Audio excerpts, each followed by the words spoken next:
Nous allons voir dans ce tuto la deuxième grande famille des effets spatiaux qui concerne donc le delay, qu'on appelle aussi écho. Alors il y a une différence fondamentale avec la réverbération, c'est que les échos dans la réverbération, on l'a vu, sont tellement rapprochés qu'on ne peut pas les distinguer les uns des autres, et donc qu'ils font une espèce de masse, une sorte de nuage, alors que dans le cas du delay, ces échos vont être suffisamment espacés pour que l'oreille puisse les percevoir séparément. Donc je repars de mon preset de caisse claire que nous avons fait tout à l'heure. À la place de la réverbération, je vais choisir Delay Synced. Et je vais maintenant écouter ce qu'il se passe quand je joue une note. Notez bien que je n'ai appuyé qu'une seule fois sur la touche, de manière brève. Et j'ai donc un certain nombre de réflexions successives. Alors, voyons en détail les différents paramètres du delay.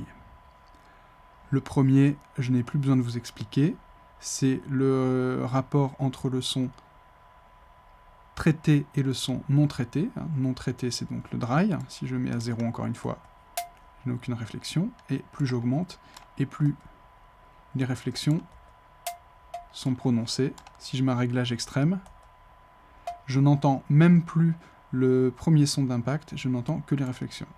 Je vais le laisser à la moitié pour le moment. Le deuxième paramètre, damp, damp veut dire étouffé en anglais, et donc il a un peu la même fonction que le paramètre color qu'on avait dans la reverb, c'est-à-dire qu'il va affecter le spectre de l'écho, donc pas du signal direct, pas de la première impulsion que je joue, mais des échos successifs. Donc si j'ai une valeur faible,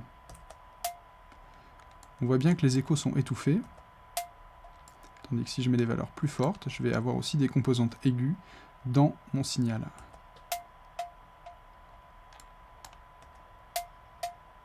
Voilà, si je mets au maximum, il n'y a aucun étouffement, et donc l'équilibre spectral est exactement le même que le son direct.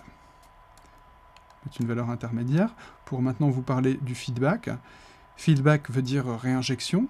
En fait, le feedback va nous permettre de contrôler le nombre d'échos que nous aurons après l'impulsion. Là, j'en ai 2. Si je baissais encore plus, j'en aurais qu'une. Voilà. 3,5. Etc. etc. jusqu'à avoir des valeurs de feedback très longues avec un grand nombre d'échos successifs.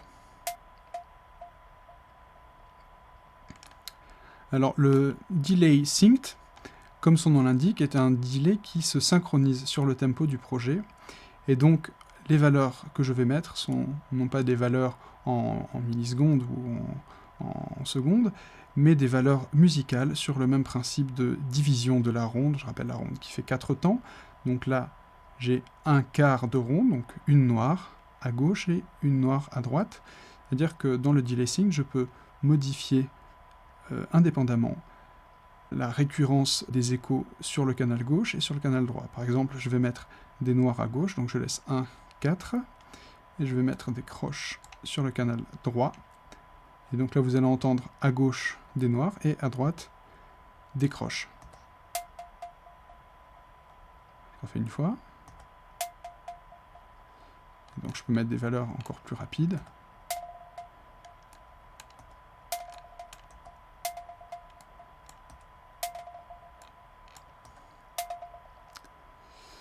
Voilà pour l'effet de delay. Vous aurez noté qu'on avait aussi un autre delay que je n'ai pas sélectionné en premier, celui-là un petit peu différent. Il fonctionne sur le même principe, mais on n'a pas de contrôle de feedback. En fait, on a une seule réflexion de chaque côté.